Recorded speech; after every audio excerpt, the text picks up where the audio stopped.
Spirit flow. I feel the Spirit flow.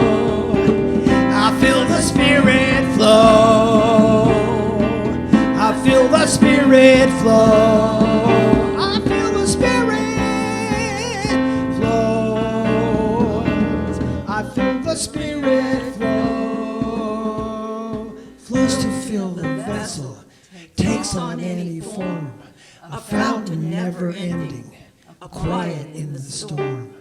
Laughing, crying, living, dying. Spirit's always there and waiting. It's the Spirit. Spirit. Spirit. Just like water for the soul. Woo!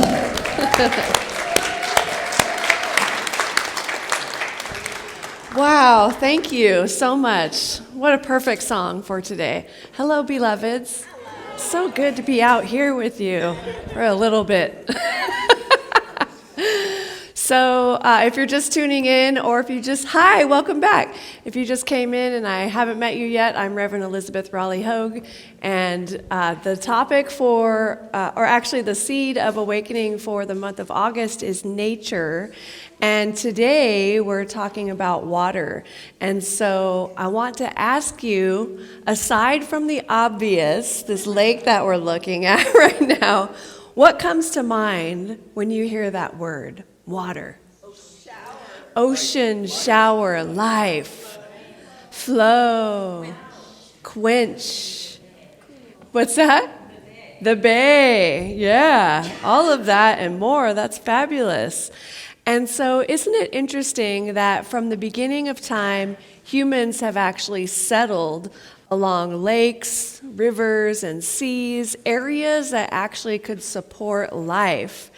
And I learned this week that over 500 million people owe their livelihoods directly to water. And 2/3 of the global economy is actually derived from activities that involve water.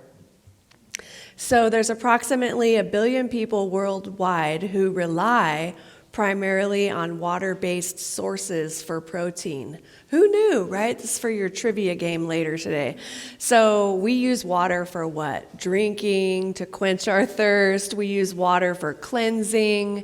We use water for working and for recreation. How many of you like to go out and do water sports, or like whether it's kayaking or skiing or sailing? You know, this kind of seems like it might be the sailing crowd on a yacht. Yeah, all of the above, right? And traveling, you know.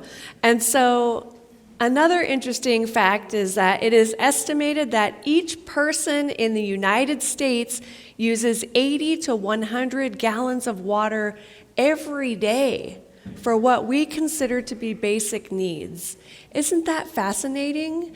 And so I was thinking about, you know, third world countries and how there is not running water. You know, when I traveled to India, I had that experience, and we'll just leave it at that. And like the toilets, you know, yeah. Anyway, why did I say that? Oh my gosh. So you actually have to fill up a bucket with water, and then, yeah, it's fascinating how here in the United States we use so much water. We have sprinklers, we have pools, and I've been in the pool for the last couple of days, and since I've been thinking about water, I thought, I wonder how many gallons of water it took to fill this pool. And then I wondered, how often do they change it? Right? That's interesting. So that's a lot of water. And some other interesting facts are that our ancient ancestors came out of the water. So they actually evolved from swimming to crawling to walking, which is what we're up to now, right? And so human fetuses actually still have a gill slit structure in the early stages of development. So we spend our first 9 months of life immersed in the watery environment of our mother's womb.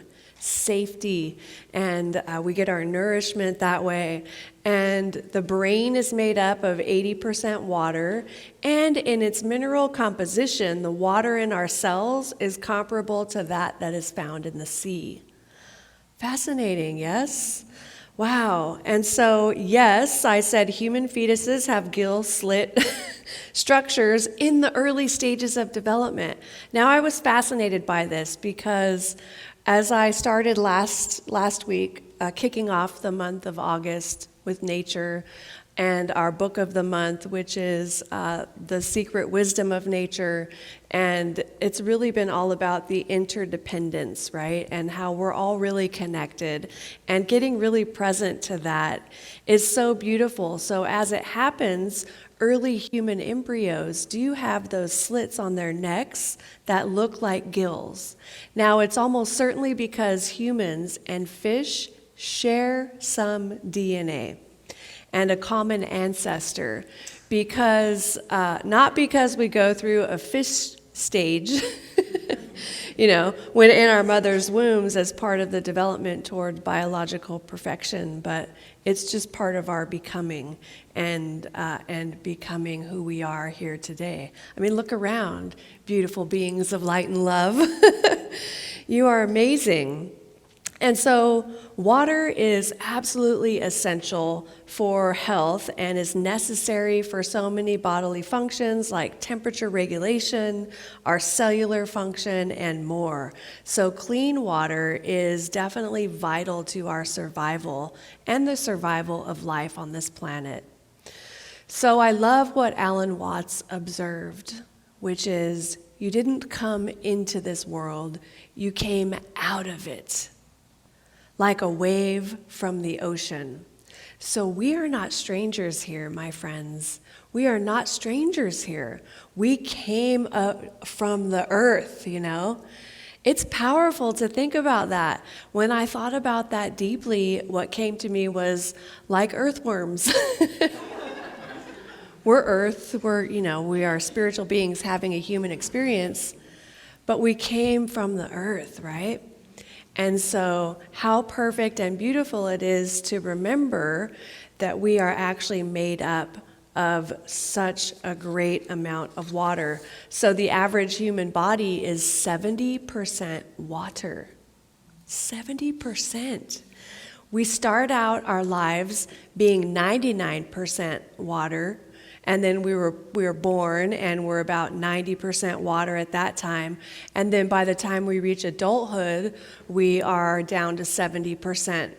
Now, if we end up making it into old age, we'll probably be at about 50% water at that time. So throughout our lives, we exist mostly as water. Did you ever think about that? Right? It's kind of powerful. So if we were to lose 50% of the water in our bodies, we would no longer be able to maintain life.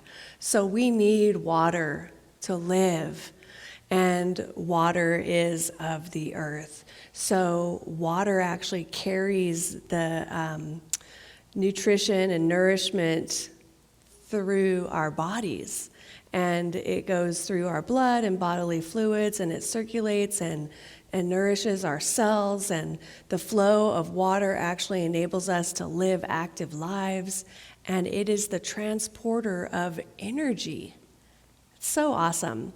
So when you think about your own body and the way water moves through it, and then think about the macrocosm, water also circulates around the globe, and it's that water that is also flowing through our bodies and spreading to the rest of the world. And we can actually, if we could actually read the information that's contained in the water, can you imagine that? In the memory of water, we would read a story of epic proportions. Like, where has this water been, Where has it been? And so to understand water is to understand the cosmos and the marvels of nature and life itself. Now, I was drawn to pull out an old book that I love so much, and it's by Dr. Masaru Emoto. Are y'all familiar with him? I think he made his appearance in What the Bleep Do We Know in that film. And he was a Japanese author and pseudoscientist who performed studies to prove that human consciousness influences the molecular structure of water. And so he actually learned that water could copy information, and this transformed his life. He got very interested in it from something that he learned in kindergarten, which was that no two snowflakes are alike, right? Every single snowflake is unique. It has a unique pattern of existence. And so he wondered about water. Well, then does that mean that it must mean every molecule of water is unique in and of itself, yes? And so when he discovered this and he got inspired by it, he decided to put things to the test. And he started out with experimenting with water and music. So he put a water bottle in between two speakers, and he played the music at, the regular volume that any of us would listen to music at. And he played that music, and then he froze the water from the water bottle, and then when it was frozen, he looked at the crystals under a microscope, and he found some astounding results. He found that Beethoven's Pastoral Symphony, with its bright and clear tones, resulted in beautiful, well-formed crystals. And Mozart's 40th Symphony was a graceful prayer to beauty, created crystals that were delicate and elegant. And the crystals formed by Chopin's Etude in E Op 10 number 3 surprised them with their lovely detail. So all of the classical music that they exposed the water to resulted in these well-formed, beautiful crystals with distinct characteristics. Now, he wanted to have some contrast, of course, so he also played some heavy metal music. And it was like the serious, heavy metal music that he played. And so the contrast that he discovered was that water that was exposed to the heavy metal music resulted in fragmented and malformed crystals at best. I'm not saying don't listen to heavy metal music. If that's your thing, that's fine. But know what's happening, because you're 70% water, okay? So next, they decided, well, let's experiment with words. And so they thought, well, what would happen if we wrote words or phrases on pieces of paper and then wrapped the water with the words facing in? And words like thank you, and the contrasting was fool. So we had thank you and fool. And they discovered another remarkable thing, which was that the water that was exposed to thank you formed beautiful hexagonal crystals, but the water that was exposed to the word fool produced crystals similar to that water that was exposed to the heavy metal music, malformed and fragmented. So further experimenting showed that water exposed to positive expressions like, let's do it, created attractive and well-formed crystals, but water exposed to negative expressions like, do it, were unfragmented and barely formed any crystals at all. Powerful, yes? And so the lesson that we can learn from this experiment has to do with the power of our words. So the vibration of good words has a positive effect on our bodies and the world, whereas the vibration of negative words has the power to destroy. So he actually recalled one phrase and one photograph that totally changed his life. And he said it was the most beautiful and delicate crystal formation that he had seen so far. And this one was formed by being exposed to the words love and gratitude. He said it was as if the water had rejoiced and celebrated by creating a flower in bloom as a crystal. It was so beautiful that his life was forever changed. Amazing. And so water records information. And so he went deeper into his studying and continued to learn more about how water is actually recording information and how that can create a healing in our bodies, yes? And so if water records information and then circulates throughout the earth, then it distributes that information, then the same must be true in our bodies. If water can record information and then we drink the water and it circulates in our bodies, then we're blessing every single cell of our bodies with beauty and love, prosperity, peace, wholeness, health, perfection, whatever it is you're seeking an experience of in your life. That's powerful.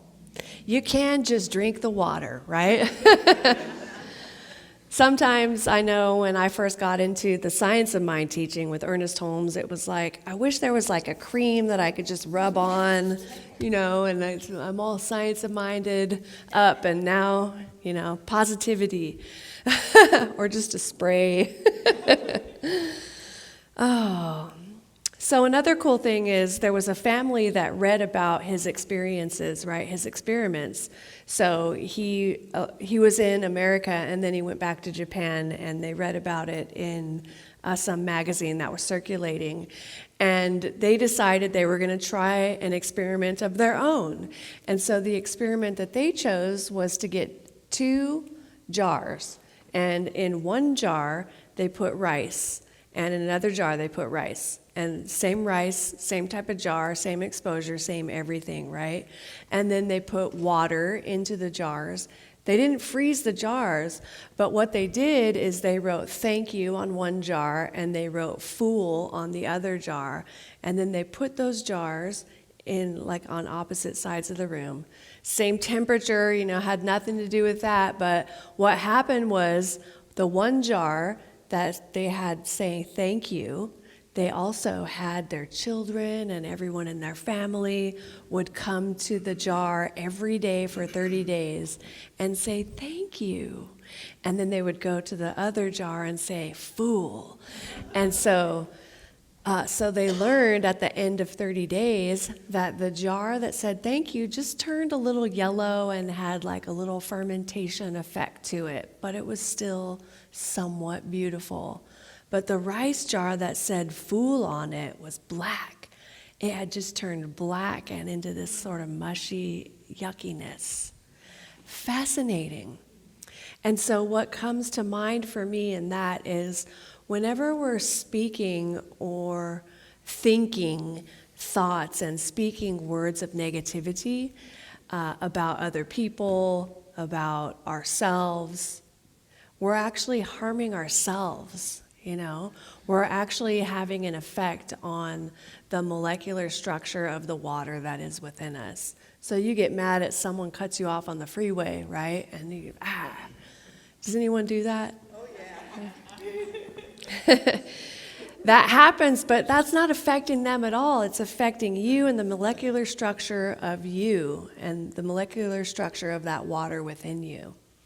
And so what if instead we just bless it all, right? Bless, bless, bless. Oh, bless your heart, you could say.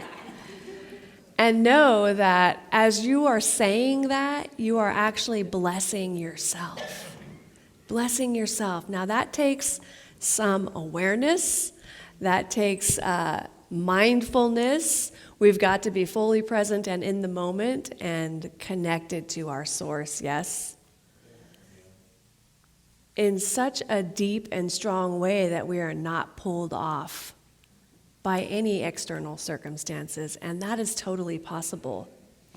So then there was another family who decided they wanted to prepare a third bottle, and the third bottle or jar that they put rice in and water in, they just put it over somewhere and ignored it. And this other family that did that found the same results. The one jar that they were thanking turned a little yellow, got a little fermented. The other jar that they were calling a fool turned black and started to rot. And then the jar that they ignored started to rot immediately, and it got really gross. And so the point of that is, wow, so ignoring, not giving attention to something is even more detrimental than saying negative things to it, right?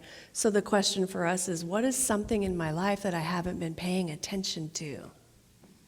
And how can I bring my attention to that in such a way that it will be transformed? Either by simply your acknowledgement of it, or thanking it, or blessing it in some beautiful way, right? And so all of these experiments were happening, and Dr. Emoto was pretty stoked because now he had something to try too. He hadn't even thought of that, right? And so he tried it, and he got the same results, and then he ended up putting it in a couple of his books. And so it's just so fascinating, so fascinating. And what's really fascinating is this fact that we are 70% water. We are all 70% water.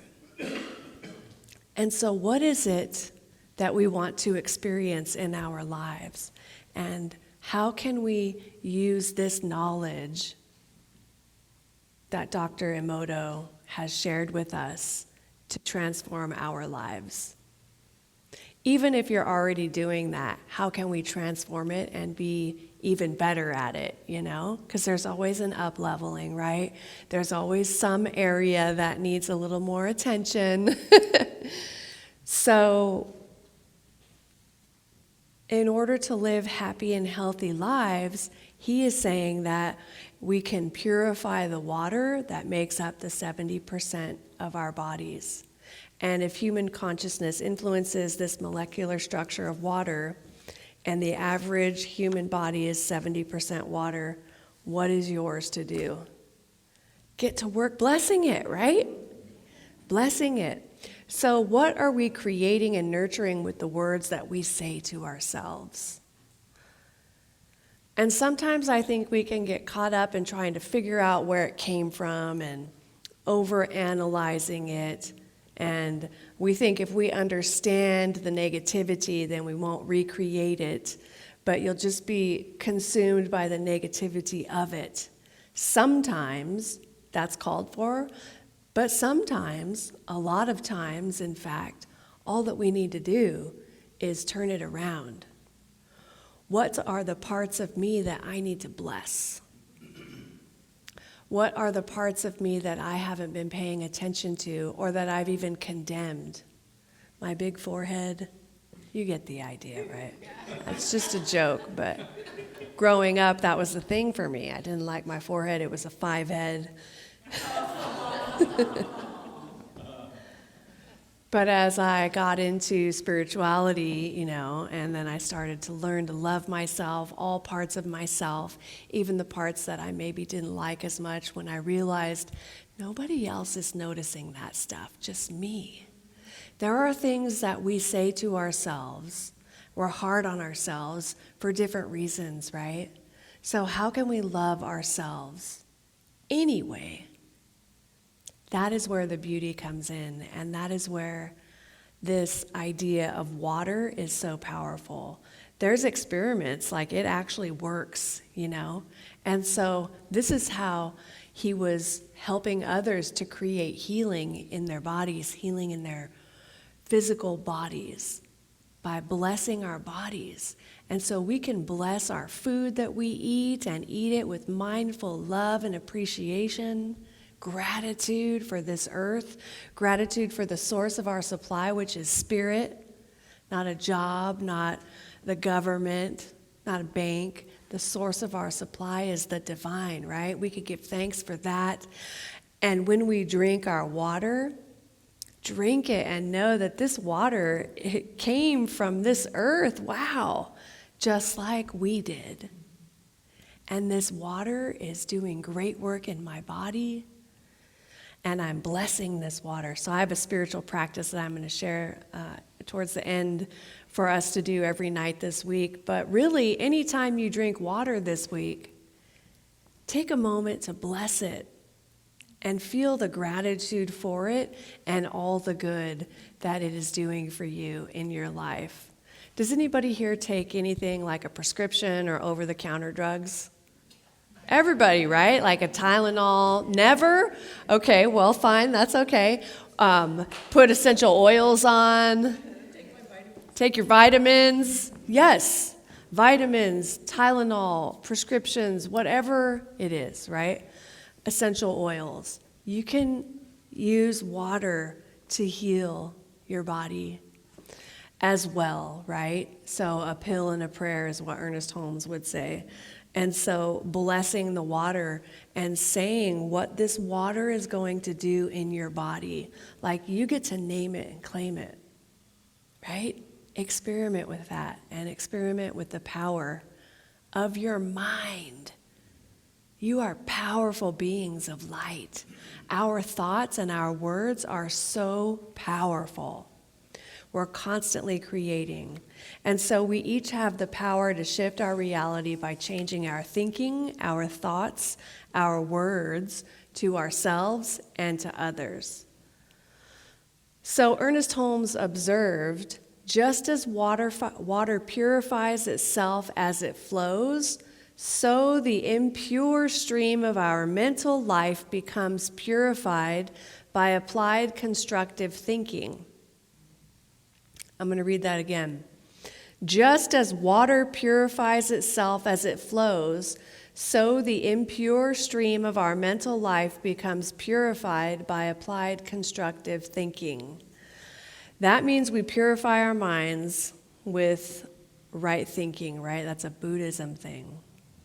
Right thought, right? Right thought, right action, right understanding. So we get right in our thinking and we purify our minds. And we bless our water and we drink it and we are purifying our bodies. So when I think of water, so much comes up. We could do a whole month on just water, I think.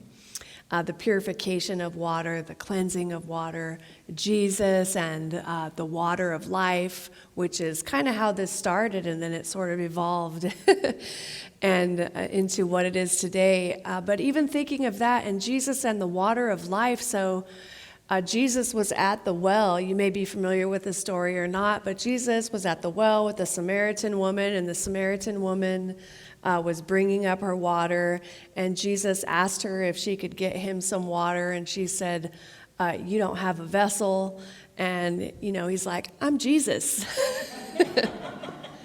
Give me some water. She's like, I'm a Samaritan, and you're asking me for water, and I don't know, whatever, right? I'm totally paraphrasing. Yes, it's my understanding of it.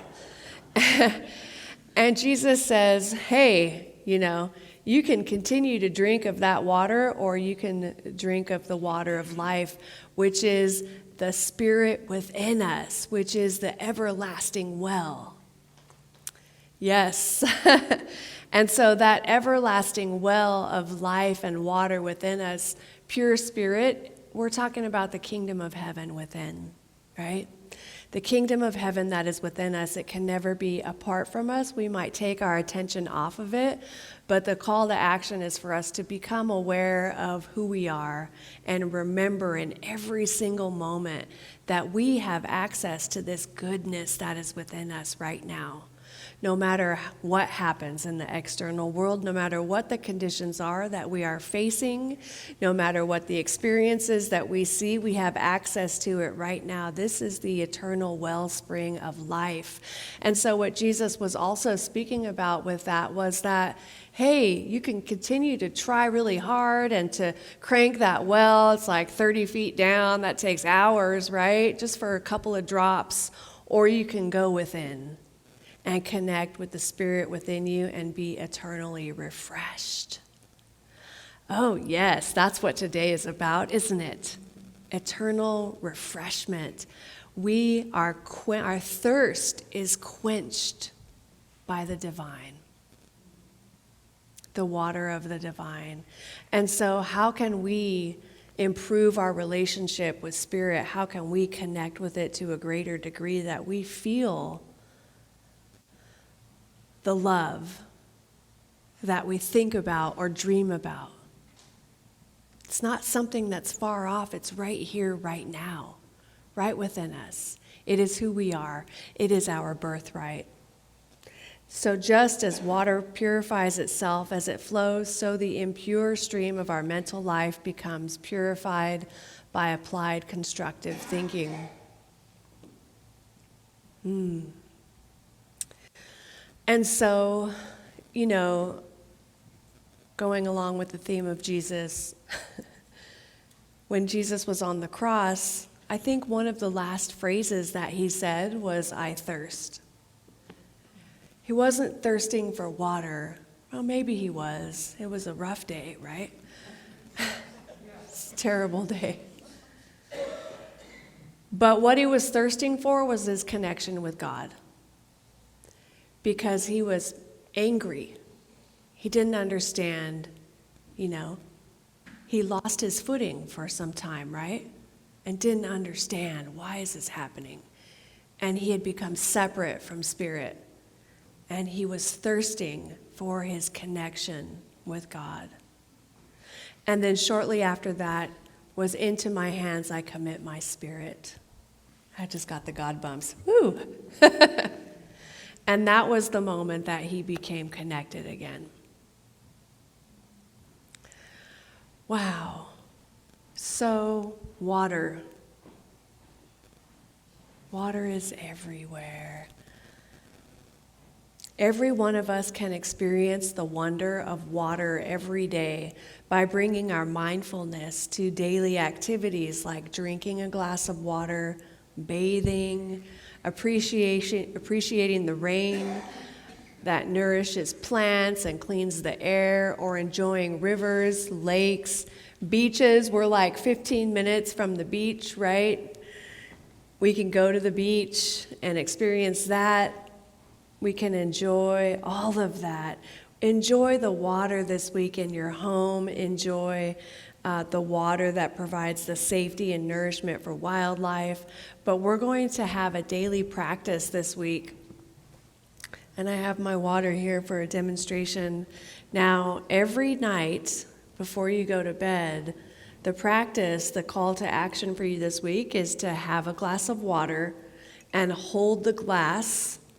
And you're going to repeat the following 7 times. I am, I am, I am. I am that I am. I am, I am, I am. I have come here to experience, and you're going to add whatever it is you are seeking to experience in your life, in your body, in the world. I have come here to experience peace. God has sent me here to experience peace. And then you'll continue with that for a total of 7 times through. And then you're going to speak your name aloud 7 times. So Elizabeth Rowley Hogue. I will say that 7 times, and then drink the water. You're going to drink all of the water. You don't have to do that for every drink. Drink the water down. Now, if you want to simplify this, you can just say, I am peace 7 times, and then your name 7 times. If you want to simplify it even more, peace, peace, peace, peace, peace, peace, and then your name 7 times, and drink the water. And you will be drinking in whatever it is you have claimed for yourself and for the water in your body, because that water now remembers that, and it's flowing through you. Let's take a breath together. And I need to invite the musicians to also come up and prepare for the closing song. While they're doing that, we're going to backtrack a little bit, and Are you familiar with the word petrichor? So there is a word called petrichor, and that is the word for that smell that accompanies the first rain after a long period of warm, dry weather. Petrichor, yeah. And that's as people say, I love the smell of rain. But that smell actually comes from an organic compound called geosmin, which is produced by microbes, including the bacteria genus Streptomyces. And the scent signals tiny arthropods to come out and eat it so that they can spread it all around. Now, I'm sharing that because it's a reminder of the interconnectedness, yes? And so, friends, I highly recommend our book of the month. So, The Secret Wisdom of Nature by Peter Wohlleben is a beautiful, beautiful journey into nature and to an understanding of how all of it works together. The animals, the water, the trees and the plants, how they all work together in this divine ecosystem, just like how we all work together in this ecosystem that is Awakening Ways. We have a few of these books remaining, and it's really good. And then if you are interested in seeing the molecules, I've got pictures in these books. So if you want to actually look at what I talked about and get a mental image of it, you can check these out after the service. All right, let's take another deep breath together. And join me in turning your attention inward. As we return to this beautiful, expansive space within, I remember that this is the space where I know that God is all that there is. It is all that there ever was, and it is all that there ever will be. And I'm so grateful in this moment to remember this truth and to remember that as I ponder the divine and all of the qualities that it is, that I imagine it to be, that I actually begin to identify with it. And as I identify with the divine, I merge with it and I become it. And in that becoming, in that merging, anything unlike itself is released back into the nothingness from whence it came. And that includes any fear or doubt or worry or concern about anything, because we know who we are and we know who we came here to be. And in this presence of spirit, this is where I can claim the truth for myself and my life, and the truth for each one of us, which is that we are magnificent beings of light and love, and we came here, we were birthed into existence to experience a life that we love. Whatever that is for each individual, it's going to be different for everyone, because no two snowflakes are alike. No two water molecules are alike. And I'm so grateful that on this day, August 14th, 2022, we had a revelation in this community. We walked in on Sunday morning and didn't know what we were coming in for, and we left transformed, gifted, shifted, and lifted. And that transformation is in the realization that we are 70% water, that our bodies are made of 70% water. And water has memory.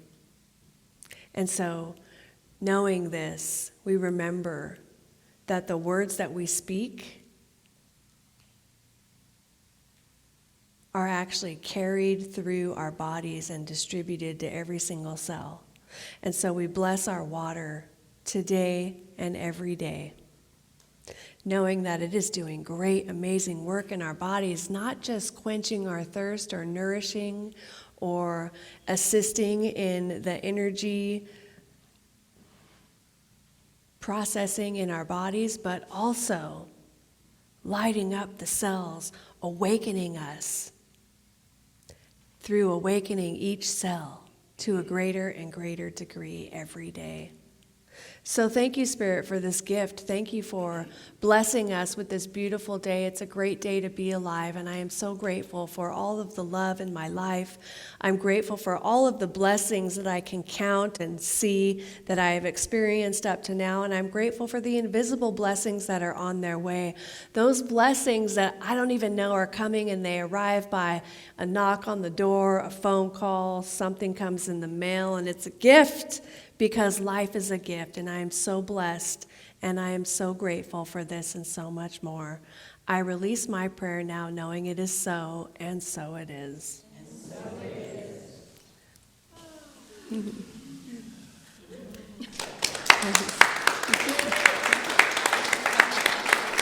is.